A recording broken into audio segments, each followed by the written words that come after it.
We were just another cut of meat in the butcher's line. That's what my grandfather used to call us. The old man would look at me in my mother's mirror like he was selecting a piece of meat.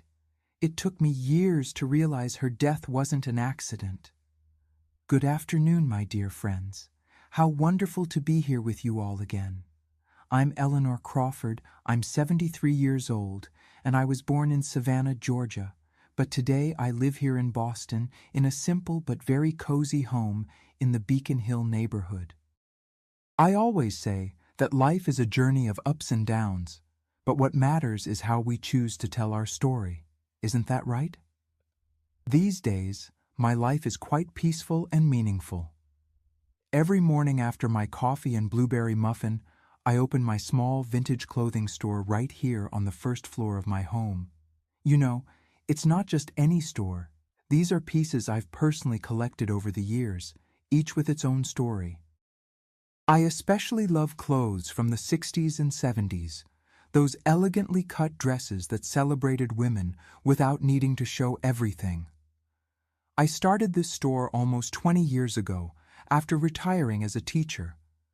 At first it was just a few pieces I sold to neighborhood acquaintances. One friend would bring another, and soon I had loyal customers who came not just for the clothes, but for the stories I told about each piece. This blouse here, I would say, belonged to a woman who worked at the Metropolitan Opera. Or, this dress was worn at a debutante ball in 1968. People love knowing the history of what they're buying, you know? It gives special value beyond the fabric and the cut. Here, where I'm sitting now, in this green velvet armchair that belonged to my grandmother, I can see the entire little shop. I have a small antique wooden counter, 3 clothing racks organized by decades, a changing area with a red satin curtain, and of course, the large wall mirror. Ah, that mirror. It has quite a history, but let's take things slowly. On the walls, I've hung some old black and white portraits, pages from vintage fashion magazines, and even an original poster from an off-Broadway show from the 60s. All of this creates an atmosphere that transports people to another time. And while customers try on clothes, I serve chamomile tea with homemade cookies. It's more than a store, it's an experience. Many customers come by recommendation from others. Miss Eleanor doesn't just sell clothes, she tells stories, they say. And it's true. Each piece that passes through my hands carries a part of me, a memory, a meaning.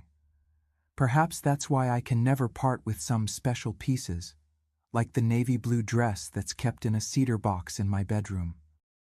That one has a particular story that perhaps I'll tell someday. And you, my dear viewers, tell me in the comments, what city are you watching from? And what time of day did you find this video? Early morning with coffee, after lunch, or late evening getting ready for bed? I read all the comments, and I'm so happy to know where you're from, and when you take a moment out of your day to listen to this old grandma's stories.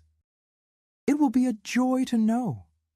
You know, sometimes, looking at these old clothes, I find myself diving into my own memories. Clothes have that power, don't they? To take us to other times. And speaking of which, I think it's time I tell you a story I've carried with me for many years. A story about mirrors, reflections, and how sometimes we need to break with the past to find our true image. It wasn't easy getting to where I am now with this piece I have today. The journey was long and, at many moments, painful. But as my late grandmother Eunice used to say, life is like needlework. Behind are the knots and seams. In front, the perfect embroidery. And it's about those knots and seams I want to talk to you about today. I was born on a rainy March morning in 1952 in Savannah, Georgia. My father, Jeremy, was a dock worker at the port, a strong man with calloused hands and few words. My mother, Lucy, was a skilled seamstress. She made such beautiful dresses that even the wealthy ladies of the city would come to our humble house to order their clothes. It was from her I learned to value a good cut, the perfect drape of a fabric. "Clothes speak before the person does," she would always say while carefully measuring each client. There were 4 of us children. I was the second, followed by my brother Aaron, 3 years younger than me, and the twins Donna and Diana, who were born when I was already 7 years old. Our house was small, wooden, in a simple neighborhood near the port. The smell of salt water mixed with the aroma of treats that Mama prepared on weekends: cornbread, fried apple pies, banana pudding. I remember the backyard with cherry and mulberry trees, where we played hide-and-seek on hot summer afternoons. The kitchen was the heart of our home. A large wooden table occupied the center, where we had our meals, I did my homework, and Mama sewed. The wood stove stood in a corner, always lit on cold days, warming the entire house. On the walls, wooden saints protected our family. My mother was very devout, lit candles every Friday, and took us to Mass on Sundays at the neighborhood church. My father would leave before dawn to work at the port and return at dusk, tired but always with a smile for us children. Sometimes he brought small gifts, colorful seashells, pieces of wood in curious shapes that he found among the ship cargoes. "Look what I found at the end of the world," he would say, sparking our imagination about the distant places those treasures came from. At school, I was studious, especially enjoying English and history classes. I had a few friends, Teresa, Harriet, and Ivy, with whom I played school and house in our backyard.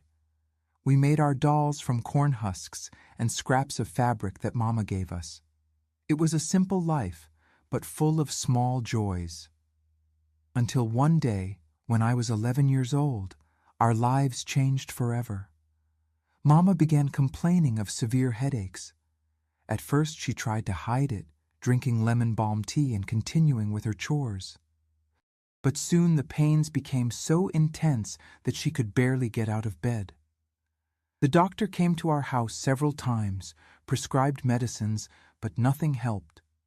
In just a few months, my mother withered before our eyes, each day thinner and paler.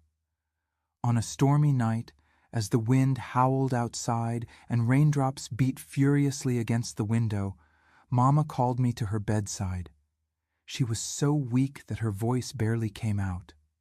"Eleanor," she whispered, "take care of your siblings. Don't let anything bad happen to them."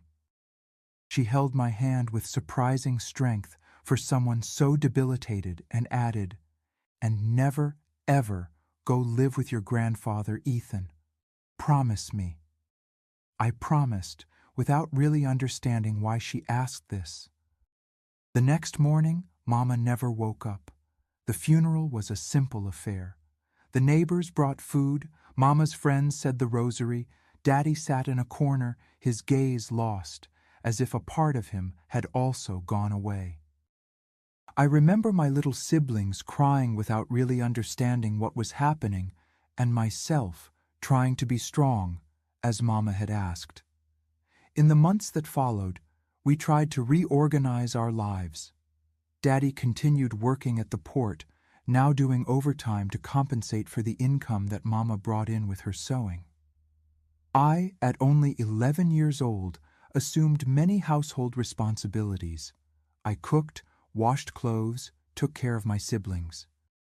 The twins, still small, cried, calling for their mother every night. Aaron became quieter, more introspective, spending hours drawing boats in his school notebook.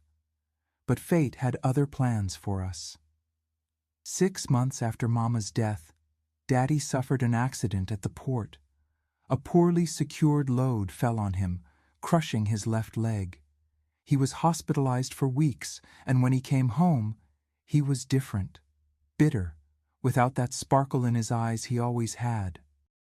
The leg never healed properly, leaving him lame and unable to return to the heavy work at the port. It was then that my grandfather Ethan, my mother's father, appeared at our house. I barely knew him. He lived in Boston and rarely visited Savannah. He was a tall man with an erect posture despite his 70 years, gray hair neatly combed back with brilliantine. He dressed impeccably, even in the coastal heat, always in a dark suit and tie, polished shoes, a pocket watch attached by a golden chain. "I've come to get my grandchildren," he announced to my father, as if talking about the weather. It wasn't a request, it was a statement. "You're not in a condition to raise them now, Jeremy. I have a big house in Boston. I can give them education and comfort." I saw my father lower his eyes, defeated. What choice did he have? We were struggling, eating poorly. I had left school to take care of the house, and the savings were running out. "Just for a while," murmured Daddy, "until I get back on my feet." And so, on a cold June morning in 1964, the four of us went to Boston with our grandfather. The promise I made to my mother echoed in my head. But what could I do? I was just a 12-year-old girl. Grandpa Ethan's house was in an old Boston neighborhood, a 2-story building with tall windows and a small porch in front. Inside, it was a somber place, with heavy curtains that blocked the sunlight, dark furniture, and many portraits on the walls, all of my mother at different ages. There was something strange about that collection of photographs, as if my grandfather was trying to build a sanctuary for his deceased daughter. At first, Grandpa seemed kind. He enrolled us in good schools, bought new clothes for all of us, hired a housekeeper, Mrs. Zelda, to take care of the house and us. But soon I noticed he had a different kind of attention toward me.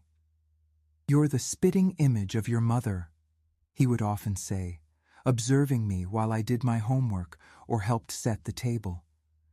Sometimes he would catch me looking at the portraits of Mama on the walls, comparing. It was true, we had the same face shape, the same almond eyes, the same wavy brown hair. Gradually, I began to notice disturbing things. My grandfather kept my mother's clothes in a locked room on the 2nd floor. Some nights, I would hear him open that door and stay in there for hours. Once, passing through the hallway, I saw through the crack of the partly open door. He was sitting in a chair, staring fixedly at a navy blue dress spread out on the bed, a dress identical to the one Mama wore in the photograph that hung in the living room.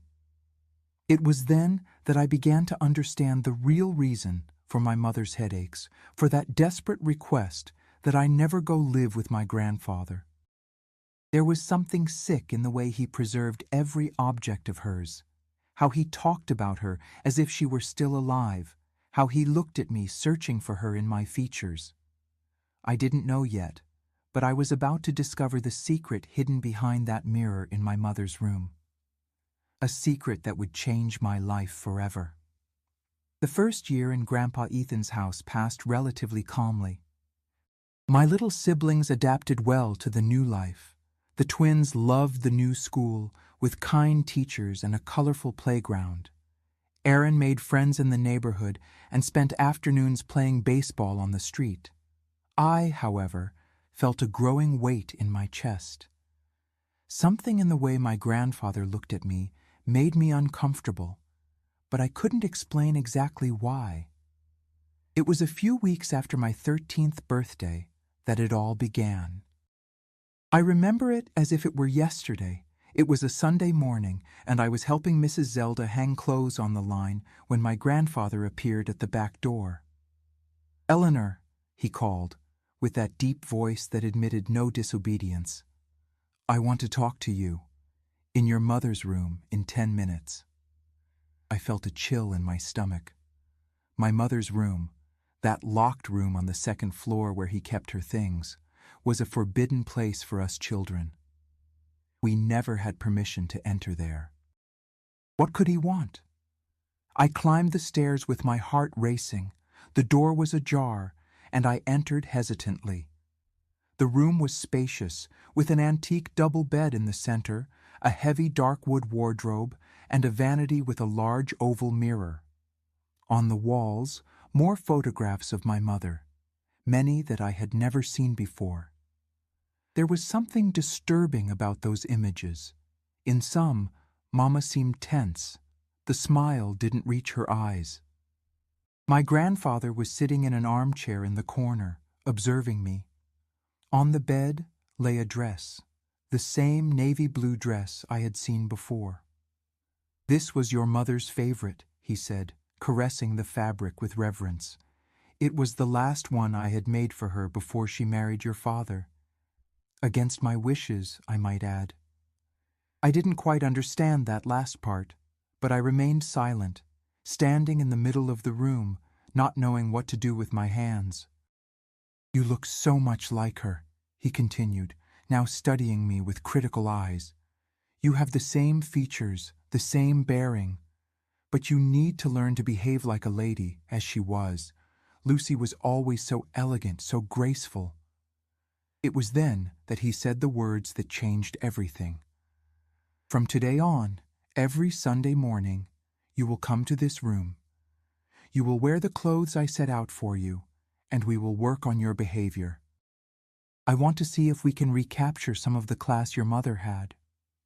I found it strange, but didn't see any malice in it. I thought it was just a lonely old man trying to keep his daughter's memory alive through his granddaughter. How wrong I was. The next Sunday, I went up to the room again. This time there was a different dress on the bed, white, of light fabric, appropriate for a girl my age. My grandfather pointed to the screen in the corner. "Change behind that," he ordered. "And then come sit at the vanity." I obeyed, still unsuspecting. I changed my simple dress for the white one and returned to the room. That's when I noticed that the vanity mirror was positioned in such a way that from where my grandfather was sitting, he could see the reflection of the screen. A chill ran down my spine. "Come, sit here," he said, indicating the small bench at the vanity. I sat in front of the oval mirror, and he stood behind me, his hands on my shoulders. "Look at yourself. See how much you resemble your mother." In the reflection, I saw my adolescent face, frightened eyes, and behind me, my grandfather's face, with an expression that made me shudder. His eyes didn't see me. They saw another person, someone who no longer existed. "Your mother used to sit exactly where you are now," he murmured, running his fingers through my hair. "I would brush her hair every night before bed until she turned 17 and decided she wanted to live by the coast. It was a mistake to let her go. A terrible mistake." His hands moved down to my shoulders, then to my arms. "You have the same delicate arms as her," he commented, his tone of voice changing. "The same slim waist." Something in the way he spoke, how he touched me, made my stomach turn. It wasn't natural, wasn't the way a grandfather should talk to his granddaughter. It was something else, something that I, in my innocence, didn't fully understand yet, but that my instinct warned me was dangerous. "Next time," he said, finally stepping back, "I want you to wear something more special. I've kept the dress your mother wore on her 16th birthday. I think it will fit you now." Sundays became a nightmare. Each week the dresses were different, some appropriate for my age, others clearly made for an adult woman. My grandfather insisted that I change in the room, pretending not to see when I tried to hide behind the screen, but always positioning the mirror so he could observe me. "We were just another cut of meat in the butcher's line," he said once, when he saw me trying to cover my body while changing clothes. "That's what your grandfather used to call us. He would say he looked at girls as if he were selecting a piece of meat." That phrase was etched in my mind. He wasn't talking about my paternal grandfather, whom I never knew. He was talking about himself, in the third person, as if for a moment he had forgotten who he was, confusing himself with some other man from the past. And then came the worst Sunday. I was already 14 and a half. The weekly sessions continued, but I had learned to mentally detach myself during those moments, to imagine I was somewhere else, with my real mother, not with the distorted version my grandfather evoked through me. That day, when I entered the room, there was no dress on the bed. "Today will be different," he announced, sitting in his usual armchair. "Today you will just sit in front of the mirror. I want to see you as you came into the world." I stood paralyzed at the door, finally understanding the danger I was in.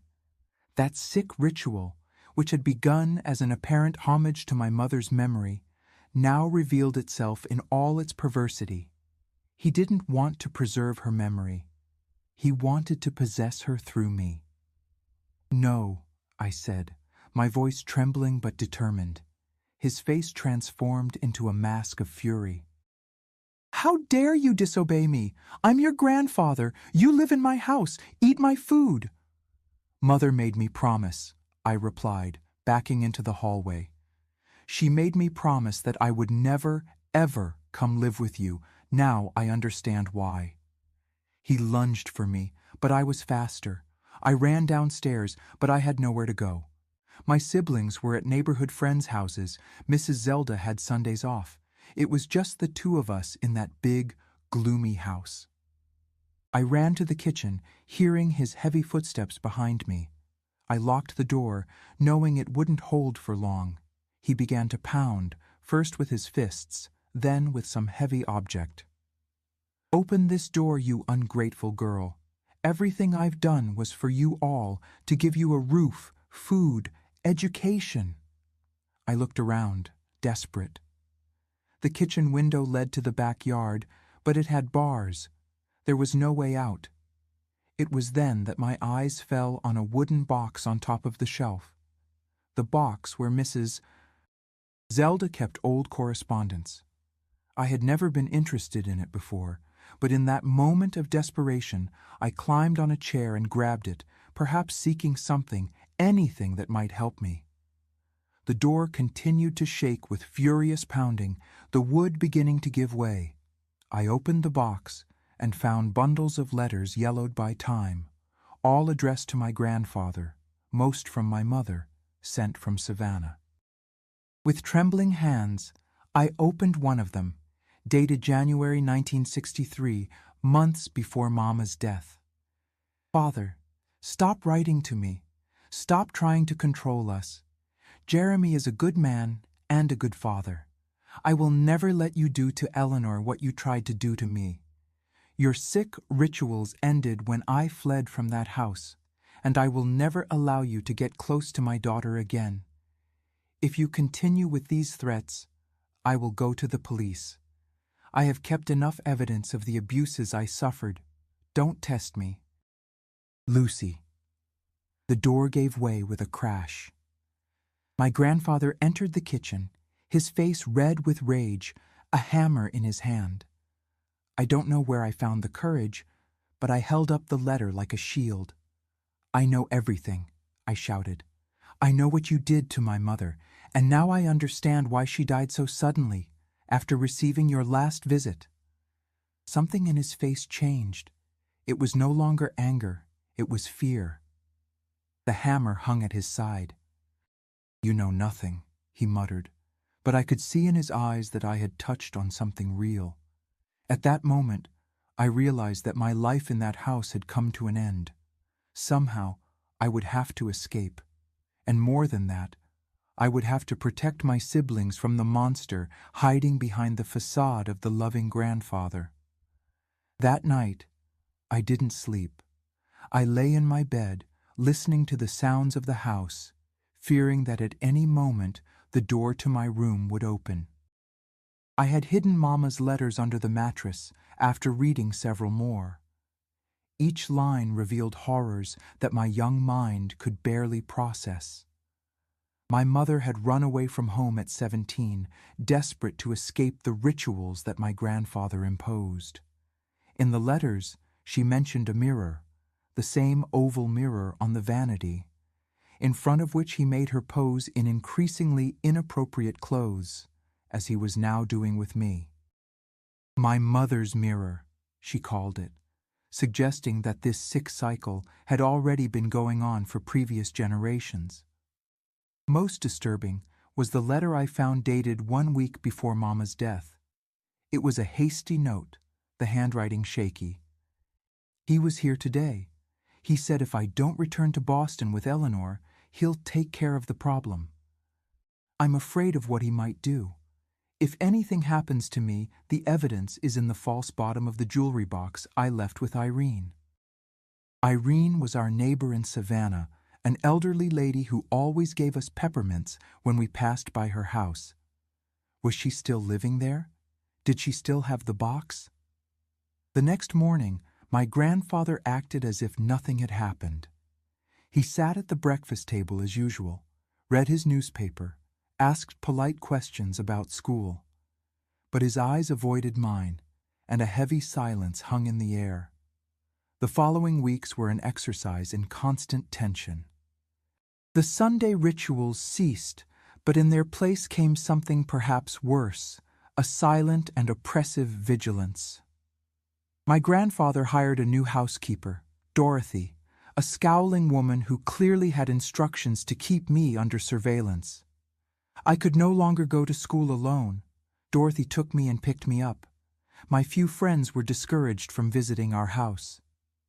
"Your grandfather only wants what's best for you," Dorothy would say when I complained. "A girl your age needs protection." Protection? What I needed was protection from him. I began to notice how my grandfather manipulated everyone around him. To the outside world, he was a respectable gentleman, a widower, selflessly caring for his orphaned grandchildren and their invalid father. No one questioned his strict methods of upbringing. On the contrary, they were seen as a sign of character and concern. My siblings, still young, didn't understand what was happening. The twins, at only 8 years old, adored their grandfather, who spoiled them with expensive dolls and sweets. Aaron, at 11, was beginning to show some discomfort with the atmosphere of the house, but didn't understand the nature of the danger. One afternoon, I caught him looking fixedly at one of Mama's photographs on the living room wall.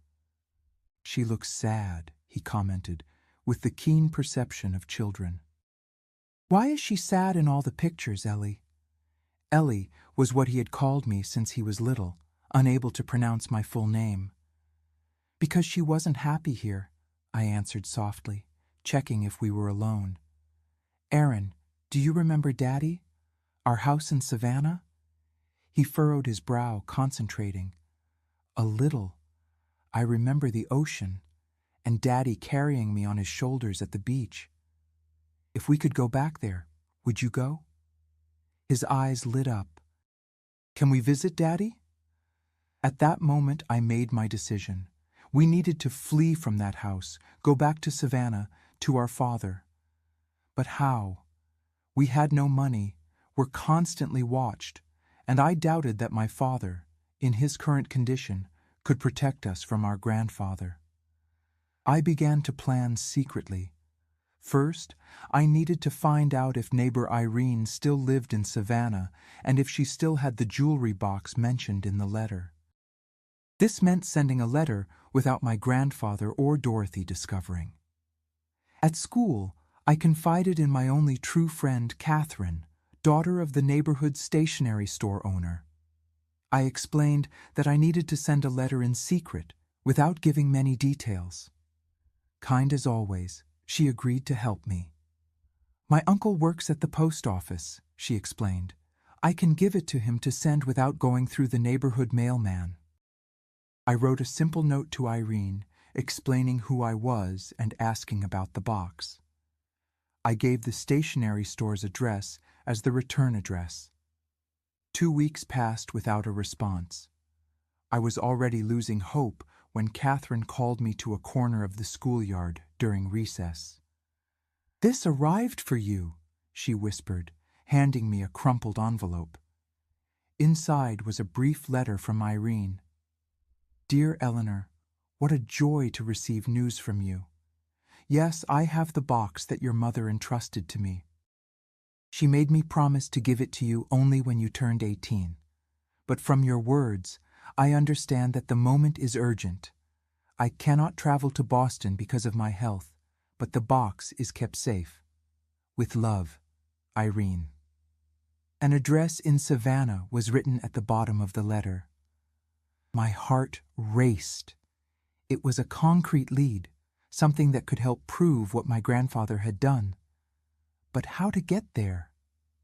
The opportunity arose a few weeks later, unexpectedly. My grandfather announced during dinner that he needed to travel on business. "I'll be gone for 3 days," he informed. "Dorothy will be in charge. I expect exemplary behavior from all of you." His eyes lingered on me, a silent threat. I kept my gaze down, feigning submission, while my mind worked rapidly. 3 days. Perhaps it would be enough time for a quick trip to Savannah and back. The next day, as soon as my grandfather departed, I put my plan into action. First, I needed to neutralize Dorothy. The housekeeper had a weakness. She liked to take a little dose of medicine after lunch, as she called the whiskey she hid in the pantry cabinet. That day, I offered to make lunch, claiming I wanted to practice my culinary skills.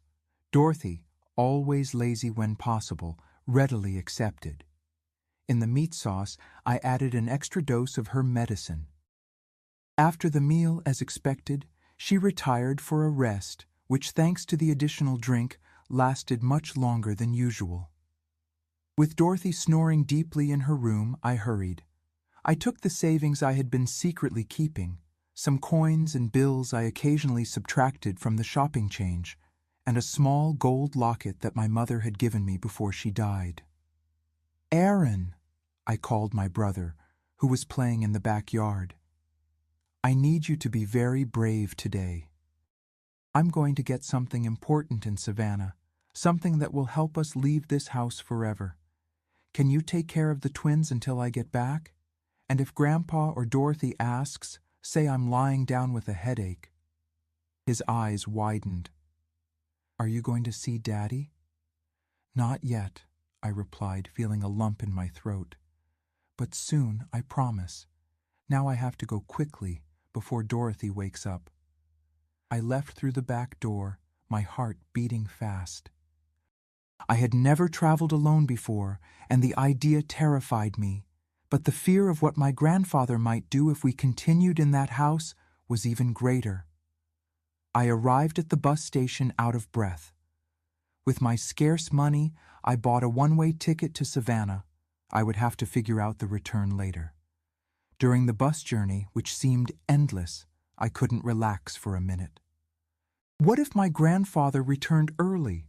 What if Dorothy woke up and discovered my absence? What if Irene wasn't home when I arrived? Finally, the bus entered Savannah, and the familiar smell of salt water invaded my nostrils, bringing a wave of memories and longing. How was it possible that only 2 years had passed since we left this city? It seemed a lifetime. I found Irene's house without difficulty. It was just 2 streets away from our old residence.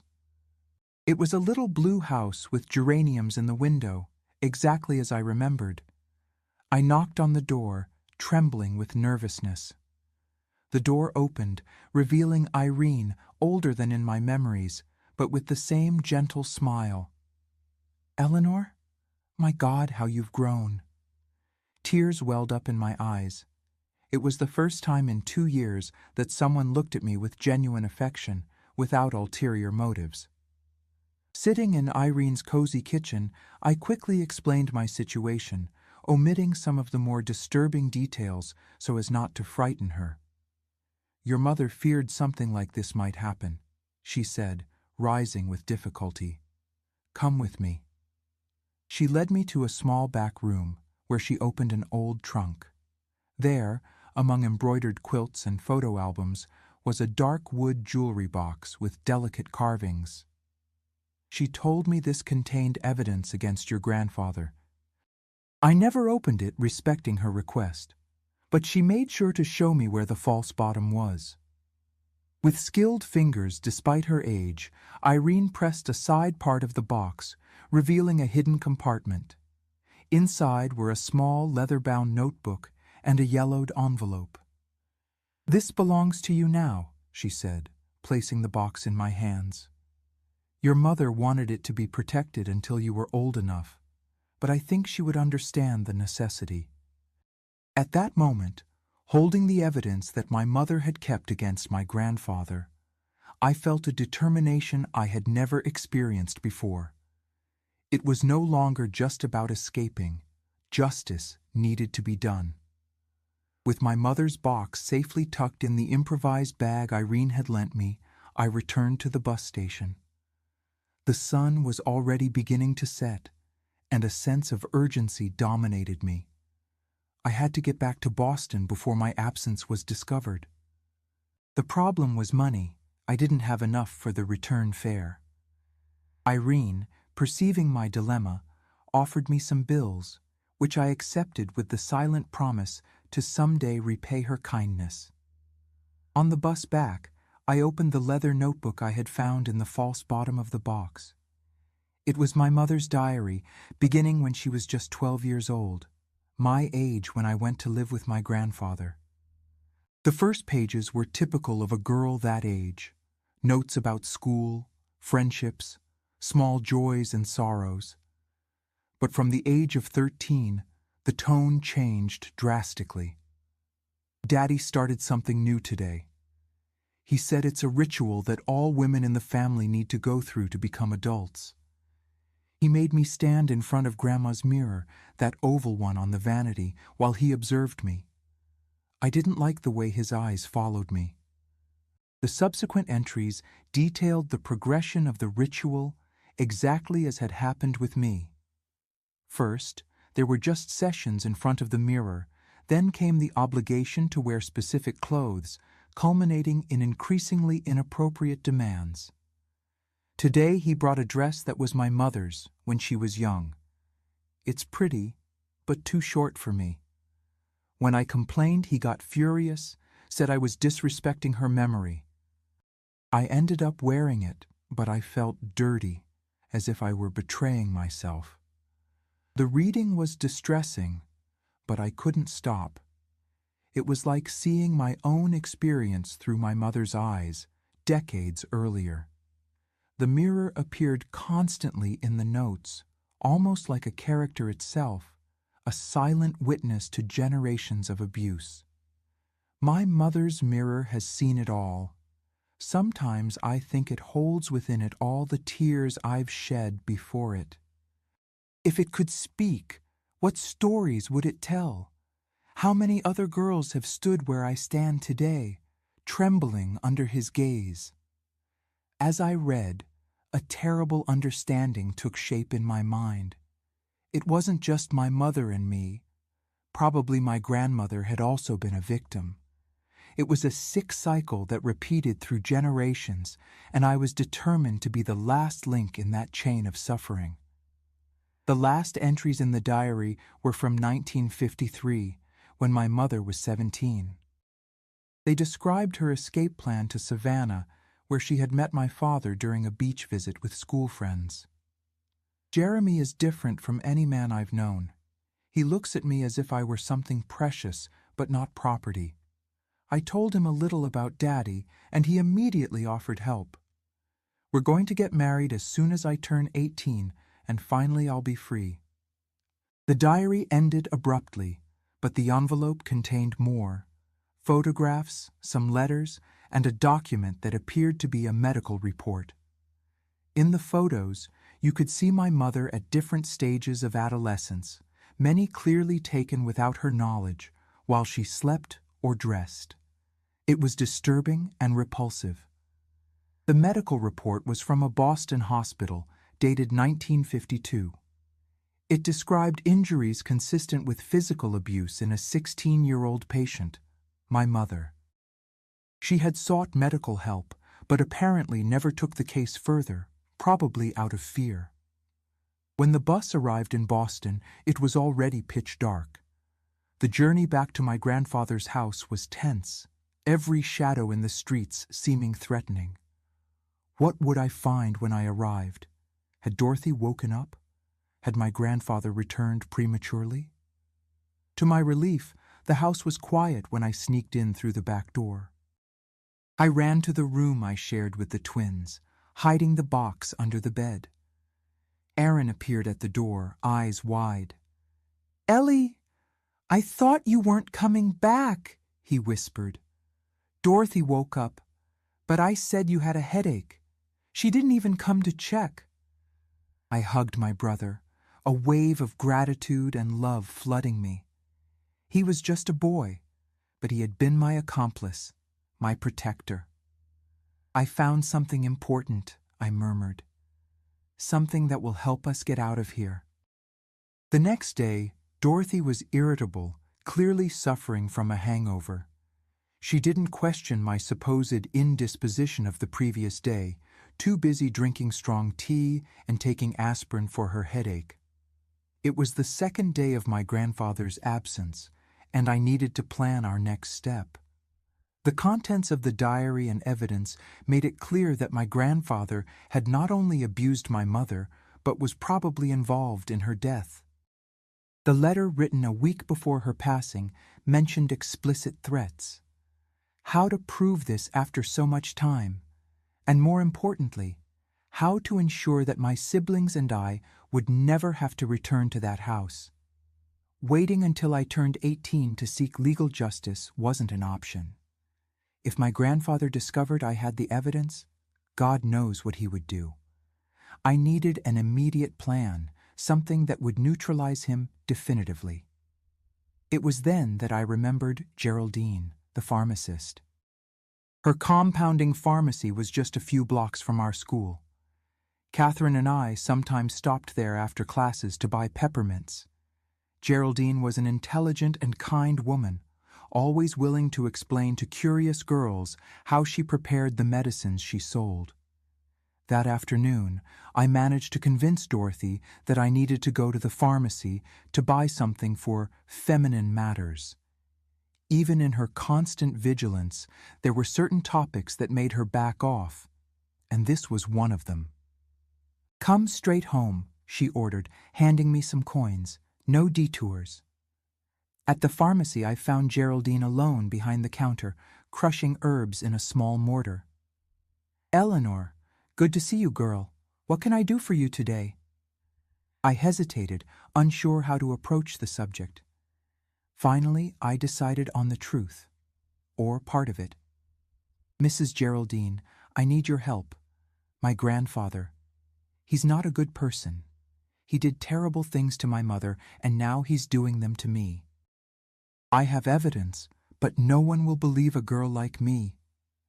Geraldine's kind eyes narrowed. "What kind of things, dear?"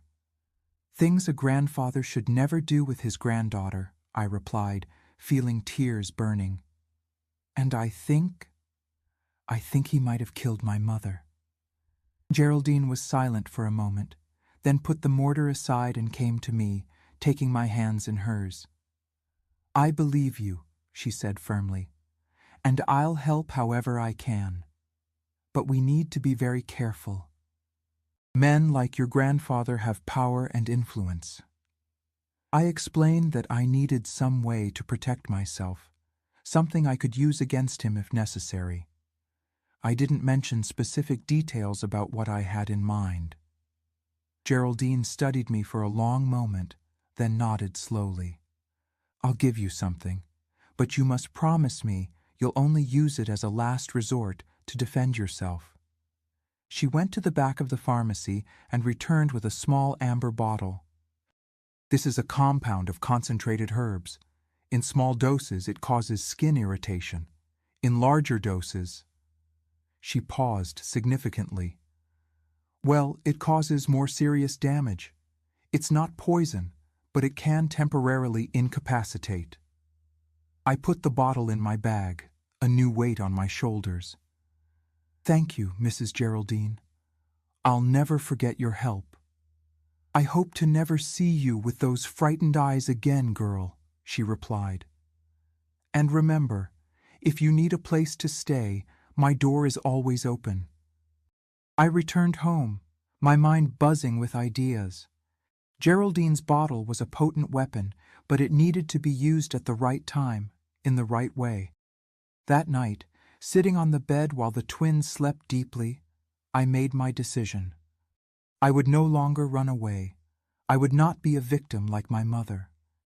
This was my chance to break the cycle, to do justice for both of us. My grandfather would return the next day, and I would be ready for him. I opened my mother's diary again, rereading her words of despair and courage. One phrase in particular jumped from the page. Sometimes I think the only way to truly escape him is to destroy that which makes him powerful, his manly pride, his masculinity that he uses as a weapon against us. The words echoed like a prophecy, a call to action. I was no longer the frightened girl who had arrived at that house 2 years earlier. My mother's mirror had reflected my fear, my humiliation, but now it would reflect my strength, my determination. Tomorrow, everything would change. Tomorrow, I would end my grandfather's reign of terror once and for all. The morning of my grandfather's return arrived with a sky heavy with gray clouds, as if nature itself sensed what was to come. I rose before dawn, my head strangely clear, my movements precise. I had spent the night awake, planning every detail. My grandfather was a man of habits. Every day, after his morning shower, he applied his imported aftershave lotion, a ritual as sacred to him as Sundays in front of the mirror were for his perversion. The bottle was kept in the cabinet of his private bathroom, to which we normally had no access. But that morning, I took advantage of Dorothy being busy preparing the special coffee for her master's arrival and sneaked upstairs to the second floor. My grandfather's room was empty, the bed perfectly made awaiting his return. I entered the adjacent bathroom, heart pounding in my chest. There it was, on the marble sink, the elegant bottle of aftershave lotion, imported from France, with a label in golden letters. Next to it, his leather shaving kit, the razor gleaming threateningly.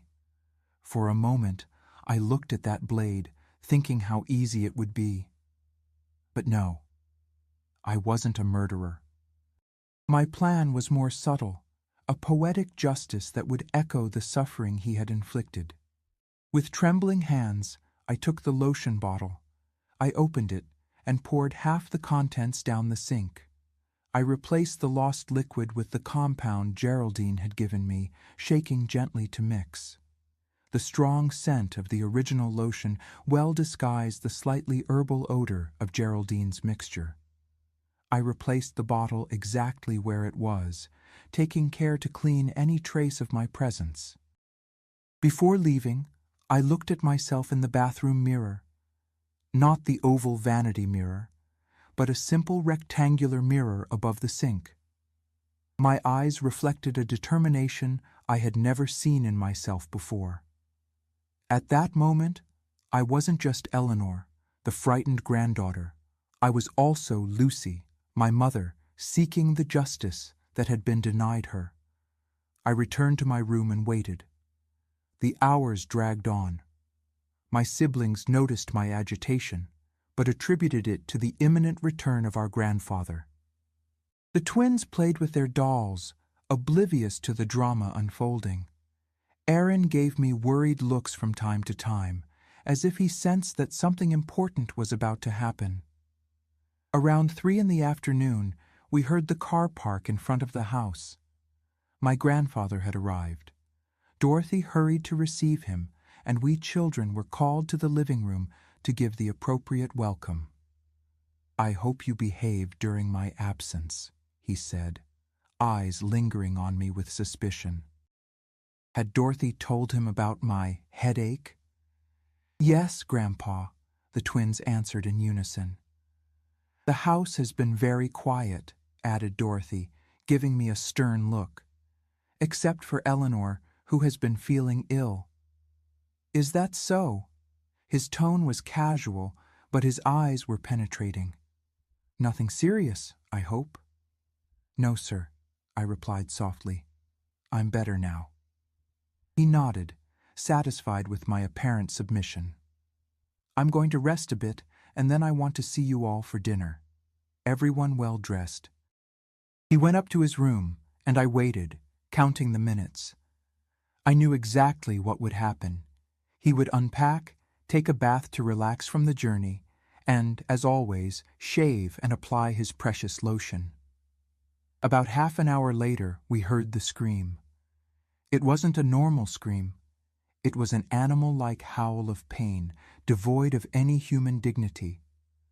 Dorothy dropped the tray she was carrying, porcelain breaking on the floor, and ran upstairs. The twins began to cry, frightened. Aaron looked at me, eyes wide. What's happening, Ellie?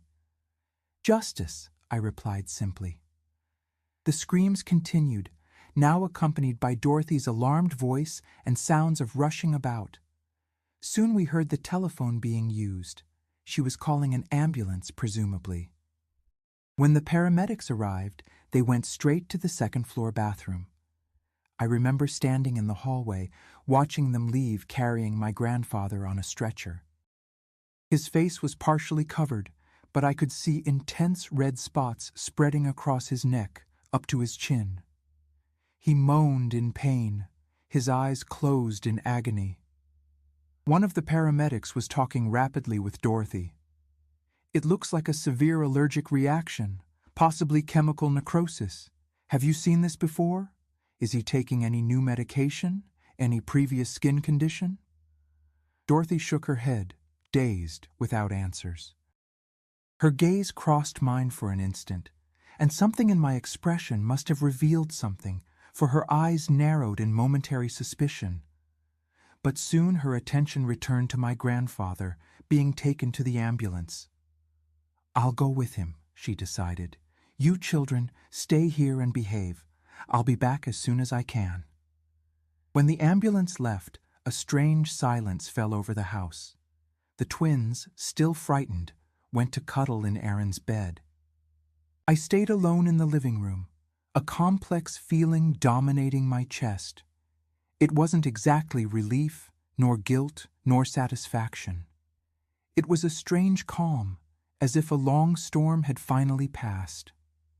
I went up to the second floor and entered what had been my mother's room. The oval mirror on the vanity reflected my face, now transformed by everything that had happened. I sat on the small bench in front of it, as I had done so many times under my grandfather's predatory gaze. It's over, Mom, I whispered to my reflection. I destroyed his masculinity, as you wrote in the diary. He'll never use it as a weapon against anyone again. What I didn't know then was that Geraldine's substance, combined with the components of the lotion, had created a much more powerful reaction than expected. The compound, applied to the sensitive newly shaved skin, had penetrated deeply, causing damage that went far beyond a simple irritation. My grandfather was hospitalized for weeks. When he finally returned home, he was no longer the same man. The pride, the imposing posture, the domineering look, all had disappeared. In its place was a diminished figure, moving with difficulty, eyes downcast, avoiding all mirrors in the house. The doctors never discovered exactly what caused the reaction. They spoke of unusual sensitivity, product contamination. No one suspected the apparently docile granddaughter, but the deepest effect wasn't physical. It was as if something inside him had broken along with his skin. The man who returned from the hospital was just a shadow, unable to exercise the control that had previously defined his existence. Dorothy, without her master's intimidating presence to sustain her, also changed. She became more distant, less vigilant. She seemed almost afraid of me, though she never said anything directly. It was in this transformed atmosphere that 3 months after the incident, I received a letter from my father. Someone, I never knew who, had contacted him, informing him of my grandfather's debilitated condition. Daddy wrote that he had secured a stable job as a night watchman at a company in Savannah. His leg was better with the treatment he had been receiving, and he wanted to know if we would like to return home. Home. The word had never seemed so sweet. I showed the letter to my siblings, who were euphoric at the possibility of seeing their father again. The twins barely remembered him, but the idea of living near the ocean enchanted them. Aaron, now 13, assumed a protective stance, promising to help Daddy take care of all of us. Confronting my grandfather about our departure was surprisingly easy. Sitting in his armchair in the library, pale and aged, he merely nodded when I presented Daddy's letter. "Perhaps it's for the best," he murmured, without looking me in the eyes. "I no longer have the capacity to take care of you as I should." There was something pathetic about that broken man, something that almost inspired pity. But then I remembered my mother's diary, the photographs, the medical report. I remembered his face reflected in the mirror while observing me. No, pity was something he didn't deserve. "Before we go," I said, keeping my voice firm, "there's something I need to say. I know what you did to my mother. I know about the mirror, about the rituals. I know you probably had something to do with her death." His eyes rose, a flash of the old terror passing through them. "I have evidence," I continued. "Her diary, the photographs, everything. If you ever try to contact us again or interfere in any way in our lives, I'll turn it all over to the authorities." A tremor ran through his body. For a moment, I thought he might deny it, yell, threaten. But then his shoulders slumped in definitive defeat. "You are just like her," he whispered, "the same strength." I left him there, sunken in his armchair, surrounded by the ghosts of his crimes. 2 weeks later, we were on the bus to Savannah, taking only our clothes and some personal belongings. The only item I insisted on bringing from my grandfather's house was the oval vanity mirror. Not out of nostalgia or sentimentalism, but as a reminder. That mirror that had witnessed the suffering of generations would now witness our liberation, our fresh start. The reunion with Daddy was emotional. He had aged, and the leg still bothered him, but his eyes had the same kind sparkle I remembered. The house he had rented in Savannah was small but airy, 2 blocks from the beach. The sound of the waves and the smell of salt water were like a balm for our wounded souls. That night, while the children slept exhausted from the journey, I sat with my father on the back porch. I told him everything, not the sordidest details, but enough for him to understand what we had faced. "I should never have allowed you to go there," he said, his voice choked. "Your mother warned me about him, but I didn't think he would be capable." "It wasn't your fault, Daddy," I replied, holding his calloused hand. "You were sick, in no condition to raise us alone." We sat in silence for a moment, listening to the distant sound of the sea. "What happened to him?" he finally asked. "In the letter I received, it only said he was incapacitated." I looked at the stars above us, thinking how to explain without revealing my role in the incident. "Let's just say he lost that which he prized most," I replied, "his power over others. And without that, he is nothing." My father nodded slowly, understanding more than my words said. We never touched on the subject again, and he never asked for details about my grandfather's accident.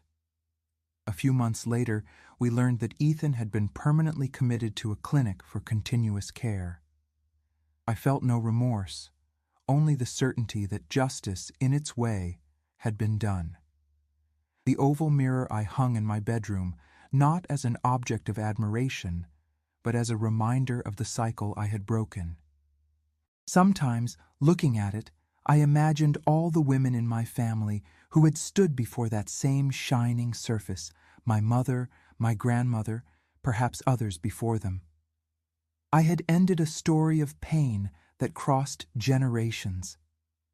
And so, at 16, I began my new life in Savannah, no longer as a victim, but as a survivor. The years following our return to Savannah were ones of rebuilding and healing. Daddy, despite his injured leg, worked hard as a night watchman and, on weekends, sold sandwiches at the beach with Aaron's help. The twins quickly adapted to the new school, making friends and recovering the childhood that had almost been stolen from them. As for me, at 16, I returned to school and got a part-time job at a clothing store in the center of town. It was in that store that I discovered my passion for fashion, not fashion as imposition or superficial vanity, but as authentic expression, as art and history. The store owner, Nancy, was a 60-year-old lady who had worked as a seamstress for the New York Theater in her youth. She taught me to recognize the quality of fabrics, to appreciate different cuts and styles, to understand how each piece tells a story about its time. Clothing isn't just to cover the body, she would say, while showing me how to restore a vintage dress. It's a record of history, of customs, of the freedom or oppression of each era. Those words resonated deeply with me. The clothes my grandfather forced me to wear in front of the mirror had been instruments of domination. Now I could transform that meaning, see clothes as symbols of choice and self-determination. I worked with Nancy for 7 years, learning everything about the vintage clothing business. When she decided to retire in 1975, she offered me the opportunity to buy her store in accessible installments. At 23, I became the owner of my own business. By this time, my siblings were also following their paths. Aaron, always skilled with his hands, became a naval carpenter, working in the construction and repair of boats at the Savannah port. The twins, Donna and Diana, now teenagers, studied diligently. Donna dreamed of being a teacher, while Diana showed talent for drawing and wanted to study arts. Daddy, although prematurely aged by the difficulties he had faced, found a certain peace in his last years. He passed away in 1980 from a heart attack, leaving us the small house in Savannah as an inheritance and the certainty that, despite everything, we had managed to rebuild a family based on respect and genuine affection. It was at the store that I met Oliver, a history professor who came in looking for a vintage jacket to wear at a themed party at the school where he taught. Tall, with round glasses and a gentle smile, he returned several times, apparently more interested in our conversations about the history of fashion than in the clothes themselves. We married in 1982, and our daughter Helen was born the following year. Life in Savannah was good, but in 1990 an opportunity arose to expand the business in Boston. Oliver received an invitation to teach at a university in the city, and we decided to make the move. It was a difficult decision. Returning to the city where so much suffering had occurred brought apprehensions. But I was no longer that frightened girl. I was a businesswoman, a wife, a mother. We settled in the Beacon Hill neighborhood of Boston, where I opened my vintage clothing store on the first floor of our house. The oval mirror, which had accompanied me since the escape from my grandfather's house, I installed on the main wall of the store, no longer an instrument of pain, but a piece that reflected the beauty and individuality of each customer who looked into it. The years passed. Helen grew up, graduated in law, married, and gave me two wonderful grandchildren, Jack, now 15, and Aurora, 12. Oliver retired from the university 5 years ago and now dedicates his time to writing a book about the history of American clothing, often using pieces from my collection as examples. Today, at 73, I look back and see the long road traveled. The wounds don't completely disappear. Sometimes, I still wake up in the middle of the night with a racing heart, fragments of nightmares involving that gloomy room, that predatory gaze. But these moments are increasingly rare.